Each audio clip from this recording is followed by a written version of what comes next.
Twitter کی حریف application threads کے لانچ ہونے کے بعد کمپنی نے ابتدائی طور پہ پہلی بار متعدد فیچرز متعارف کرا دیے ہیں۔ امریکی technology website The Verge کی رپورٹ کے مطابق تھریڈز کے software engineer Cameron Roth کے مطابق اب تھریڈز میں آپ کسی بھی زبان کا ترجمہ کر سکتے ہیں، یعنی ٹرانسلیشن بٹن کے فیچر کا اضافہ کیا گیا ہے۔ تھریڈز کی پوسٹ میں اگر آپ انگریزی کے علاوہ کسی زبان کے الفاظ نہیں پڑھ سکتے تھے تو ان الفاظ کا ترجمہ انگریزی میں کیا جائے گا۔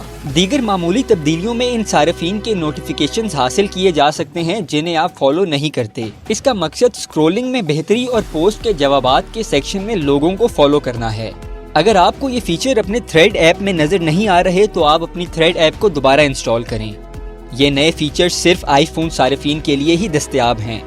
یہ بات ابھی تک واضح نہیں ہے کہ یہ تبدیلیاں اینڈرائیڈ میں کب آئیں گی۔ قبل از انسٹاگرام کے چیف نے بتایا تھا کہ تھریڈز کے ماہرین متعدد نئے فیچرز پر کام کر رہے ہیں جنہیں جلد پیش کیا جائے گا۔ انسٹاگرام کے چیف کے مطابق تھریڈز پر جلد ہی ہوم فیڈ کا فیچر پیش کیا جائے گا جسے تھمز اپ کا نام دیا جائے گا۔ اسی طرح کمپنی کے ماہرین دوسرے فیچرز پر بھی کام کر رہے ہیں۔ ممکنہ طور پر ٹرینڈز اور ہیش ٹیگز کے فیچر کو بھی تھریڈز میں اگلے 3 ماہ کے اندر پیش کیا جائے گا، تاہم اس میں زیادہ وقت بھی لگ سکتا ہے۔ 6 جولائی کو ٹویٹر کے مقابلے میں میٹا کے بانی مارک زکربرگ نے ایک نئی اپلیکیشن تھریڈ متعارف کی تھی۔ یہ ایپ متعارف ہونے کے 7 گھنٹوں میں ہی 1 کروڑ صارفین اس پر سائن اپ کر چکے تھے، تاہم یہ تعداد اب 15 کروڑ تک جا پہنچی ہے۔